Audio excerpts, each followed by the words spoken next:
भगवत कथा दान है, द आर्ट ऑफ लिविंग, कैसे जिए, how to live a blissful life, कैसे हमारी जिंदगी में आनंद हो, प्रसन्नता हो, मस्ती हो, ये कोई दान करता है वो श्रेष्ठ है। ये कपड़े पानी देने वाले गली गली में हैं। जंगल चले जाओ, पानी मांगने की जरूरत नहीं पड़ेगी। जाओ किसी नदी के किनारे बस जाओ, किसी प्यासे को पानी देने की जरूरत नहीं पड़ेगी। काहे इतने प्यासे बने हुए हो? जंगलों में चले जाओ तो बता दिया, पत्ता खा के भी जिंदा रह सकते हो, जरूरत भी नहीं है किसी अन्न का। पत्ते खा के जिंदा रह सकते हो, पुष्प खा के जिंदा रह सकते हो, फल खा के जिंदा रह सकते हो। पूरे 25 महीने तक बिना जल के, बिना किसी अन्न के मैं खुद जिंदा रहा हूं। 1 ग्लास कोई एक फ्रूट का जूस 25 महीने तक, 2 वर्ष 1 महीने। अभी 2018 में कुछ तो नहीं बिगड़ा मेरा, बन ही गया बहुत कुछ। क्या बिगड़ गया? ये महत्वपूर्ण नहीं है। महत्वपूर्ण ऐसा है, मुझे याद आता है सिख पंथ में पंचम या छठे गुरु की यह कथा है। जब गुरु के दरबार में वो अपनी सेवा करते हैं, रूप सिंह उनका नाम है, मैंने कहीं कहीं कथा कही भी है। रूप सिंह की पत्नी, मां और बेटी, और वो गुरु साहब के यहां सेवा करते हैं।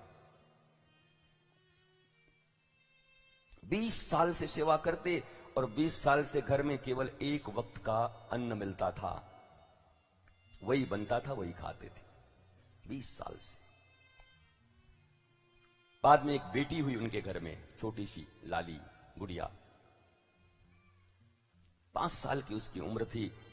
20 वर्ष हो गए। एक दिन गुरु साहब ने बुलाया रूप सिंह को, रूप सिंह हाँ इधर आ, मैं तेरी सेवा से प्रसन्न हूं, मांग आज कुछ मेरे से, जो मांगना है मांग ले आज। गुरु ने बुलाया आज, उसी गुरु दरबार में 20 साल से, और गुरु दरबार में 20 साल से रहते और भोजन सिर्फ एक वक्त का पूरे परिवार का। सुनना आसान है माई बाप, पर जब तुम्हारे घर में ये बात पड़ेगी तब तुम्हें पता चलेगा। सुन लेना और तालियां बजाने देना बहुत आसान है, पर कर लेना बहुत मुश्किल है इस दुनिया में। ताली तो सब बजा लेंगे, सुन तो सब लेंगे, आंखों में आंसू तो आ जाएगा, सबरी। अब फिर उधर गए तो उठते के साथ सबरी गायब, मीरा गायब, फिर वही जिंदगी। कई को ऐसा कथा सुनते हो जब तुम्हारी जिंदगी में कोई परिवर्तन ही नहीं है। तो रूप सिंह ने कहा कि जीवन भर मेरे साथ मेरी मां और मेरी पत्नी ने इस जीवन को जिया है, मैं उनसे पूछ लूं क्या? कल आऊं? बोला हाँ कल पूछ के आना। तो गुरु दरबार में जितने भी लोग थे, कल वाह रात भर चर्चा करेगा, मोटा माल मांगेगा 20 साल का एक बार में। मौका मिला है, गुरु जी ने कहा है छोड़ेगा थोड़े ही। गराए, मां को बोला, पत्नी को बोला, छोटी सी बच्ची थी 5 साल की। बाबा बाबा क्या हुआ? बोला ऐसे ऐसे गुरु साहब ने कहा। बोला मैं मांगू? बोला तू क्या मांगेगी? बोला नहीं मैं मांगूंगी। रात भर दादी ने सिखाया, बुला के सुन, ये मांगना वो मांगना, एक कई बार ऐसा मांग कि मामला बन जाए। मां ने कहा कुछ खेत मांग लो, किसी ने कहा धन मांग लो, ताकि गुरुजी की तरफ जीवन भर हमारा मन लगा रहे, हम अच्छे से सेवा करते रहें। जितने भी लोग मांगने के लिए भी सिखाते हैं ना, लॉजिकली सिखाते हैं, इलॉजिकल कोई नहीं होता दुनिया में। रावण भी राम से भिड़ने के लिए अपनी सेना को लॉजिकली सब सिखाया हुआ था कि बताओ भारत से आकर के जबरदस्ती हमारे ऊपर आक्रमण कर रहे हैं ये लोग। रावण की सेना इतनी मजबूत थी, इतनी मजबूत थी, एक विभीषण को छोड़ करके, वो भी विभीषण को हनुमान जी जैसे गुरु मिल गए और समझा दिया ठीक ठाक से, नहीं तो विभीषण भी लाल बत्ती के चक्कर में ही फंसे हुए थे। सीता का हरण तो पहले ही हो गया था, छोड़ के आ गए होते।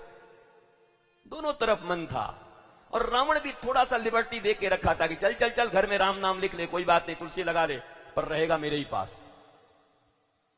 रावण भी सोचता है 2-4 आदमी को टुकड़े उकड़े दे के रखे रहो, बाहर जाके बिना मतलब का भेद दे देंगे। तो रावण जानता था, नहीं तो रावण की लंका में किसके माई की दूध पी करके कौन पैदा हुआ है जो राम नाम लिख दे और धनुष्मान बना दे और राम नाम रट ले। राम सुनते ही रावण भड़क जाता था, पर विभीषण पे नहीं भड़कता था। क्यों नहीं भड़कता? वो भी रावण की कूटनीति थी कि ज्यादा अगर इसके ऊपर